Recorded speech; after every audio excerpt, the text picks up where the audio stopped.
Welcome to the Crazy Cool Family Podcast with Don and Suzanne Manning.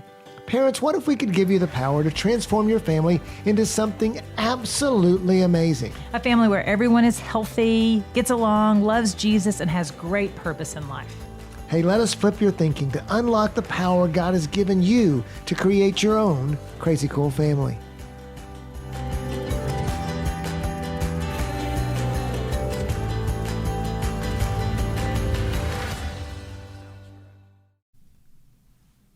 Hello, parents. We are so glad you're with us. We have a great topic for you today. You know, so often when parents come to us, they say, hey, how do we make our, well, let me ask you, Suzanne, what's the question you get more than anything else from a parent? Well, it's how do I make my kids obey, or why won't my kids obey? Yeah, and why do I have to keep yelling at my kids? Yeah, nothing's working. I can't get them to do what I ask them to do or tell them to do. Yes, and today we want to talk about obedience, but I'm calling this podcast Next Level Obedience because we want to take obedience. I'm so excited about this, but I want to take obedience, and we want to take obedience and reframe it for you. Mm-hmm. We want to just reframe it with another word, that next level obedience, right, and what God calls freedom. Yeah. And it is freedom that we are shooting for with our kids. And you might say, whoa, freedom. Wait, what about control and obedience and all those? Freedom, that's when they get to do whatever they want, whenever they want, however they want. No, I say no to freedom. Yeah, that's not the freedom we're talking about, by the way, parents. And we're talking about God's freedom, because when our kids feel free and they are free as God wants them to feel free, obedience is the natural result of this. That's right. They will obey without even, you don't have to worry about them. Have you seen that in your kids before, when they are their best selves, when they just walk in God's blessing and favor and his freedom? That's the kid that we're going after. And so I think a lot of the times as parents, we go use obedience to try to get them there. And we want to teach you a different way to do it. And actually, I think so often we're scared of freedom. We're scared of the word. Yeah. We're scared of a lot of things. We're scared of Think about the 70s. or the 60s, yeah. So, But that one's first. But why do we say freedom as next level obedience? It's because that's what God says. And look at Galatians 5:1. It says, "It is for freedom that Christ set us free. Stand firm then, and do not let yourselves be burdened again by the yoke of slavery." Again, we're not talking about freedom. God's freedom doesn't mean that we don't obey. It actually inspires great obedience. But because he defines it again in verse 13. So Galatians 5:13, "You, my brothers, were called to be not obedient. We were called to be free." But it says, and here's the key, "But do not use your freedom to indulge the flesh. Rather, serve one another humbly in love."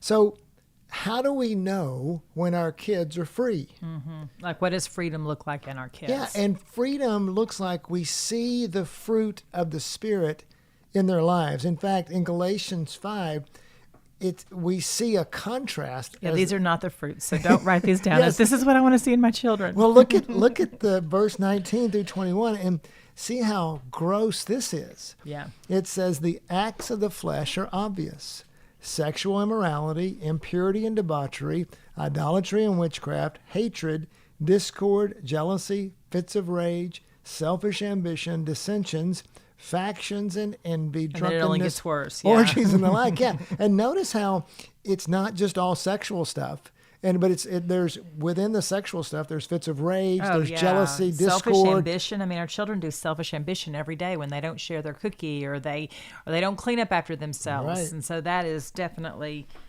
qualities that our children can have. Yeah, and even at 2. And contrast that with when they're free, the fruit of the Spirit: love, joy, peace, patience, kindness, goodness, gentleness, self-control. Oh, self-control is the best one, parents. That's what we're going to talk about. That's what's going to take you to this next level of obedience that leads to freedom. It's when we move from parent control to giving our children ways to have their own self-control. Yeah, we get them to buy in, and we teach them the blessings of obedience, the blessings of freedom. We teach them the why. Parents, this is why we're so excited about this, because Right. if we can get you to get this, Yeah. you get so much about how to be a parent God's way. Well, and you don't have to tell your kids what to do, and you don't have to nag them all the time, because you're actually going to train them to think to do it themselves. And you're gonna that's the goal, right? When they're 18 and they move out, they need to be Right. doing all of the things that you're doing for them now. And so why not start training them now? And you're not just going to tell them, you're going to inspire them. Yes, that's You're, good. you're going to Yes, show yes. them the reason why it's better, and it works. And it starts well. At 3, it doesn't work. Yes, it does. It just works differently. We are always, parents, hear us. You are always looking to go from parent control to self-control. You are always looking to move from restrictions to freedom.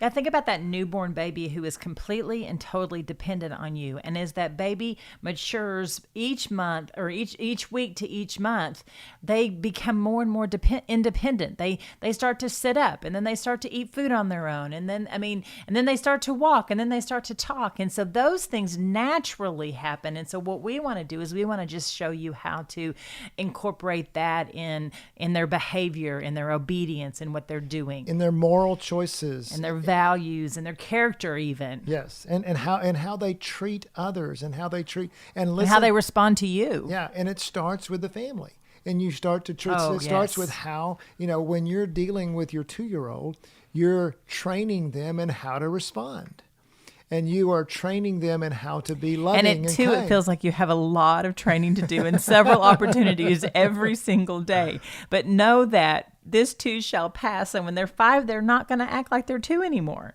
So There's hope. So we want to go into some examples here, but first, let's do the key takeaway. As parents, we are on a constant mission to build pathways of self-control for our kids so that they are free to make wise decisions on their own. If you can get that, parents, you're always looking in every situation, how do I build self-control in my kid? Not how do I keep controlling my kid with parent control? How do I get to self-control? And I like that you the word in there that's really important is pathways. It's pathways of self-control, because if we throw this word out there, then you're going to just possibly expect your child to have self-control, and they are not. And so you're going to have to show them the way. You're going to have to give them a path for self-control. And so these are a couple examples of how to do that.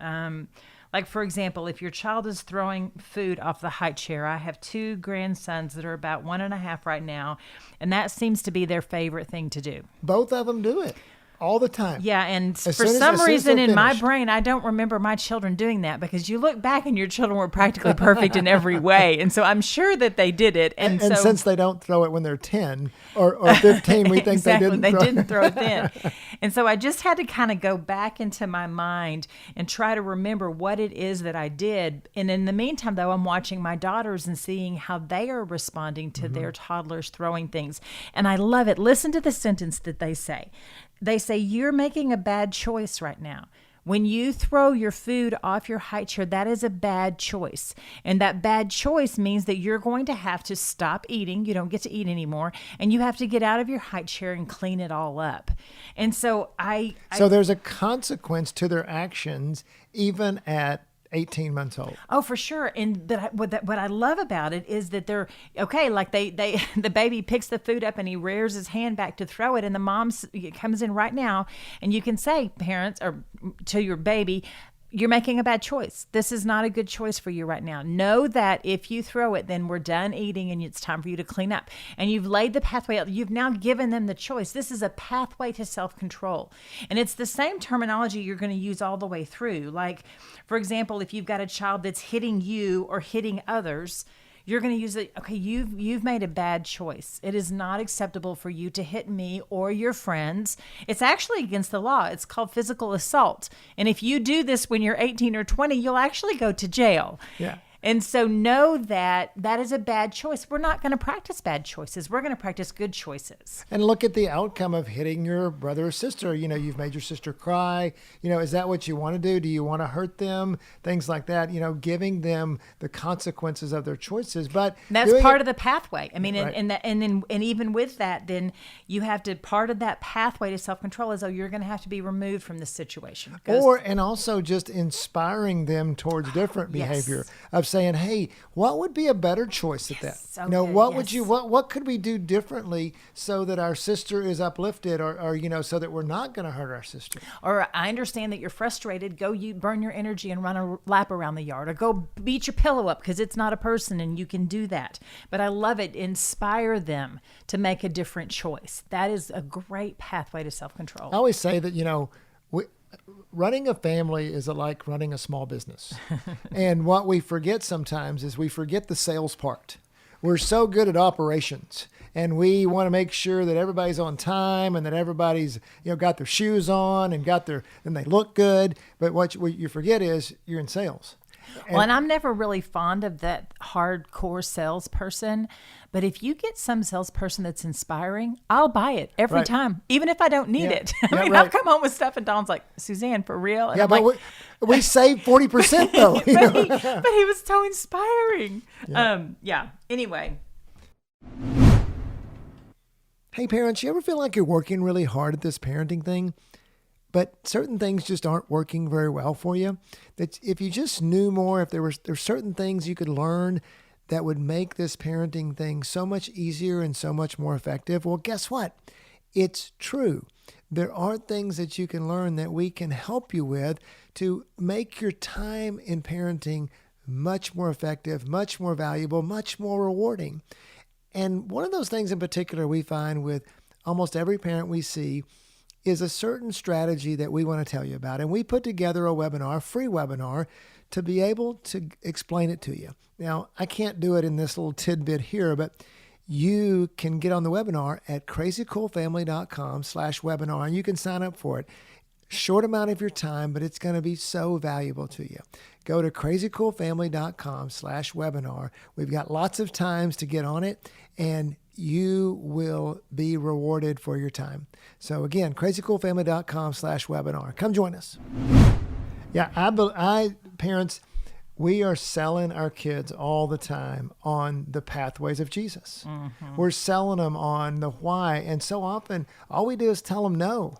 But what if we flipped it? I love the way, like our daughters with their little guys are inspiring them towards having a happy voice. That's a whiny voice. Why don't you have where's your happy voice? Yeah. And just inspiring them, not saying, why do you whine all the time? Stop whining. It's driving me crazy. Yes. And or using guilt and manipulation. Instead of using that, what if we use inspiration towards the freedom that God wants us? And think about this, parents.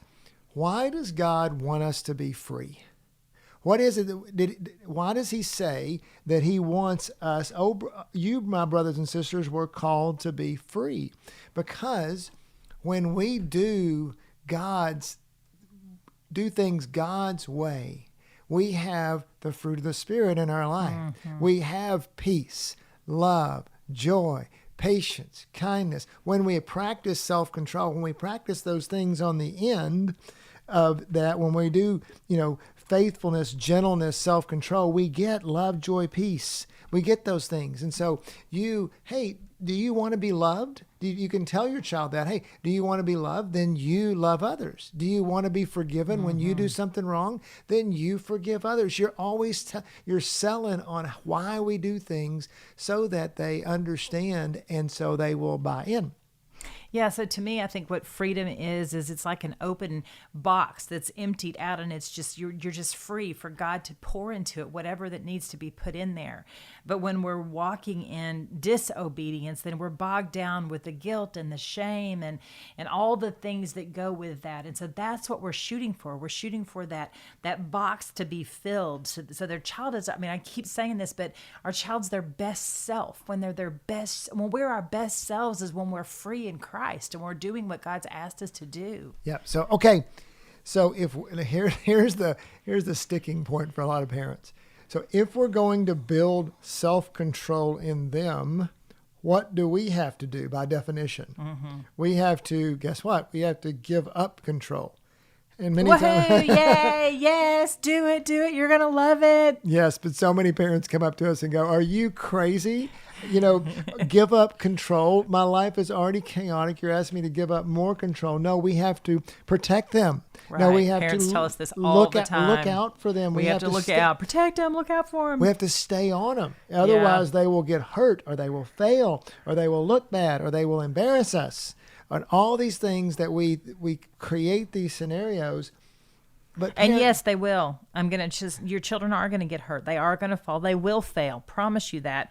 They are going to look bad, and you will be embarrassed by them. So now that we've got that out of the way and you understand that that is going to happen, then we just encourage you to back off the control and allow it to happen, because once it happens, those are your teaching points.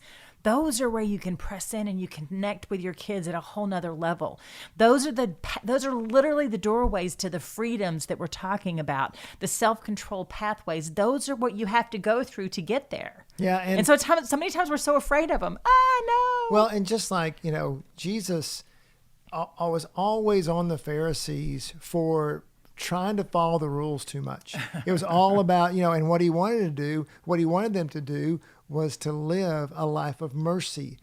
He says so Grace, often, he hope, says, yeah. I desire mercy, not sacrifice. I don't care. He says, I don't care that you follow all the rules. What I want to do is I want your heart. And the heart comes through freedom. It comes through living a life. And it really comes down to, Open-handed. who are you going to believe? Are you going to believe in the world's way of we got to control everything, and maybe even if the government owes us everything, and we got to regulate everything and all those things? Are you going to believe fearful? We need the restrictions. Are we going to have faith? And are we going to work through? Here's what we call them: age appropriate issues. We give them age appropriate ways to develop freedom, to develop self-control. And again, that looks different for your 3-year-old than it does for your 15-year-old. But if you do it right with a 3-year-old, or the 5-year-old, or the 7-year-old, or the 12-year-old, by the time they're teenagers, man, parenting's the easiest. Okay, so right now we have 2 teenage boys left. we have more that are older. But I mean, our teenage boys are not hard to parent. And the reason for that is because they are both believers, and they are making wise choices in life that, now we've worked on it a while and things like that, but what are some things that we've done in order to make that happen? I was just going to say, I was talking to Maddox today, and who's 16. Yeah, and he's going to NCTC, and I was saying, so Maddox, I really feel like that this is a great opportunity with all of your classes and your online assignments for you to start working on the one quality that I do not think is the very best, but I think we can make it stronger. And he was like, procrastination, and I'm like, oh, yes, you know exactly what it is. And so maybe being proactive instead of procrastinating. Exactly. And so the fact that he knew what his quality was, he has this self-awareness, so that now I don't have to control that. I'm not going to parent him. I'm not going to tell my kid what to do in his college classes. And so I just am bringing it to his awareness. Hey, buddy, make sure that you, and then we talked about it. What's your plan? He goes, well, I'm planning on having it all done by Wednesday so that I can, or I'm doing it all Monday, and what I don't get done on Monday, I'm going to have done. So he just laid out his whole plan. And I was like, yes. And that's so cool that you brought up this word, self-awareness. That what happens, parents, and what she did that was so brilliant, and she does it all the time, my wife's a brilliant mom, is that she tapped into his self-awareness to draw out the issue so she doesn't have to tell him what the issue is. And then she went even further, because he's 16, he can handle it, and she asked him what's his plan, rather than telling him the plan. So she tapped into, and so often, even at 3, 5, 7, 9, you can say, hey, tell me what's wrong with that situation. And your kid knows. They know what they did wrong. You don't have to lecture them. You don't have to tell them. You're just bringing it out in them, so then you can flip it. And what happens is that then we encourage them then to give them, we find ways to help them succeed. Right. That's exactly what she's doing with Maddox. Maddox, how are you going to be not let me come here and let me show you how to be successful. Or tell you how to be And, successful. Yeah, and let me, nag you about being successful. Come to me with your plan. And guess what? You know what? Maddox may fail week 1, and guess what? That's okay too, because you know what? I don't know how long. I still procrastinate sometimes, And, Same. And so, but I'm Going to the grocery store, unloading the dishwasher. But I still get the bills paid. I still make money. I still, we still wind up in the house that hadn't fallen down yet. So we've survived too, even though our kids need to be on their own to make their own advancements, their own improvements. Well, let's just talk just a little bit, just to give these parents who've got littles some practicals. And so you mentioned that when they're little, we give them opportunities to succeed. Oh, yeah. And so to clean up their laundry, to make their bed, to brush their teeth. I mean, they might not get all the laundry in there, but they get enough of it. They get enough of their teeth brushed. They pull the covers up on their bed. So give them opportunities to succeed. Put their jammies on. They put yes, whatever get in is. their car seat, Yeah. and they start can buckle their car seat. So give them opportunities to succeed. That one's huge. And then rather than as they're doing these tasks, okay, so instead of telling them what to do, watching them as soon as they make a mistake, jumping on them and telling them. And I realize, parents, we realize you're trying to help. Encourage them to come and ask you questions. And, for example, hey, here's what we're going to do. If you have any, I want you to put your jammies on.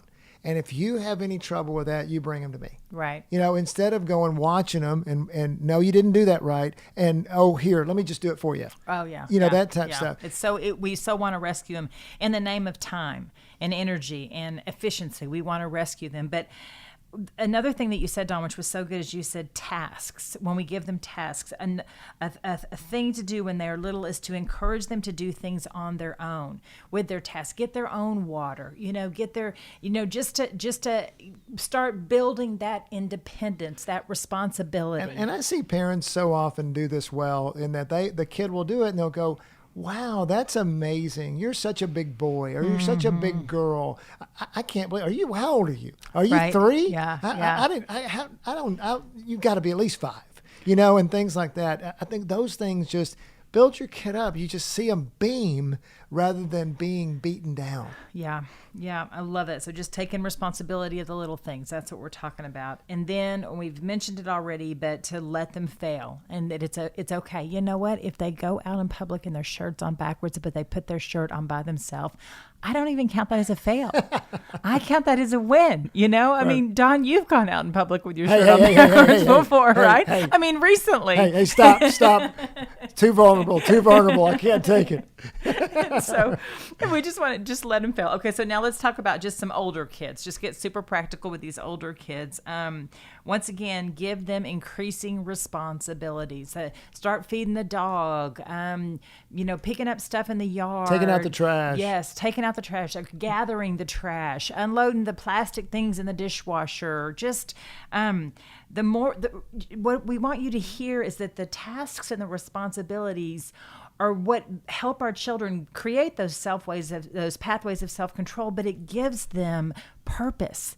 It gives them ownership in the family. It gives them direction and taking charge of their own homework. Yes, responsibility is what makes us mature and grow up and embrace adulthood. Yeah, and even as they get older, freedoms to do things with their friends.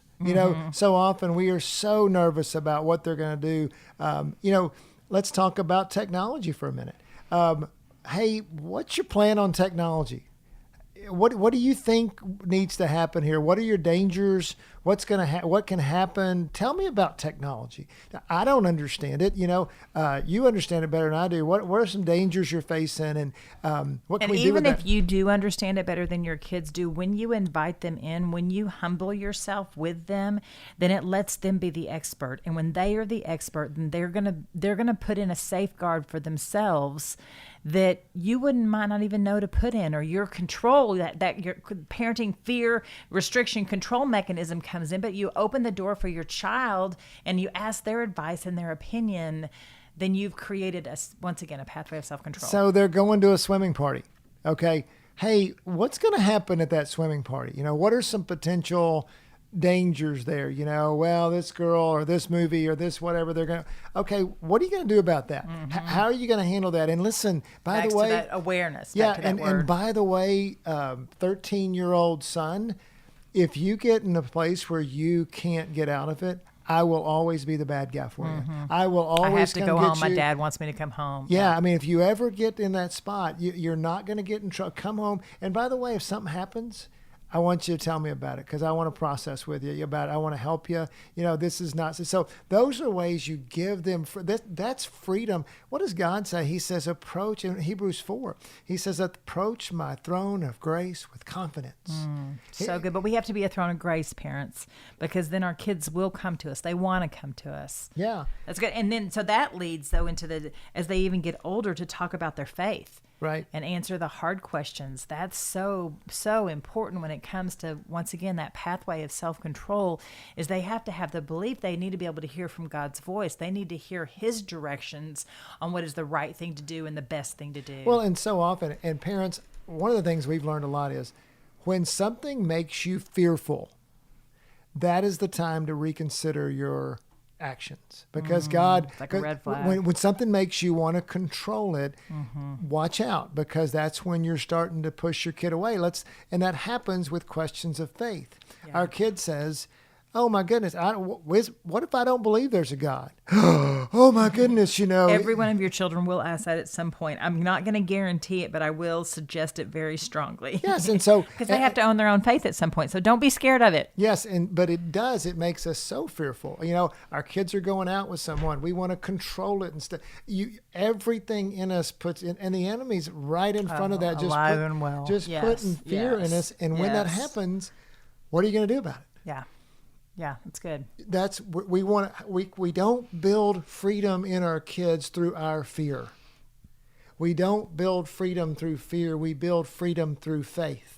Yes, so good. And then honesty and authenticity. You tell them, share with them your successes and your struggles. Our kids need to know that we are not perfect, because then when they mess up, then they go, well, my mom and dad's not perfect. I can share my mess up with them. Right, you're safe. You're safe, exactly, because, my mom did. My kids know my whole testimony, my whole story, and it is not a G-rated testimony. Yeah. And so, and because of my testimony, and they know it, they are not going to they're going to stand on my shoulders. They're going to be different. They're going to my daughters all have a different story than my story, because they learn from my failures and my mistakes. Right. As we wrap up today, the takeaway is that we're, as parents, we're on a constant mission to build pathways of self-control for our kids so they are free to make wise decisions on their own. And, it makes me think about like John the Baptist and Jesus. And what was John the Baptist? He said, I want Jesus to become more, and I'm going to become less.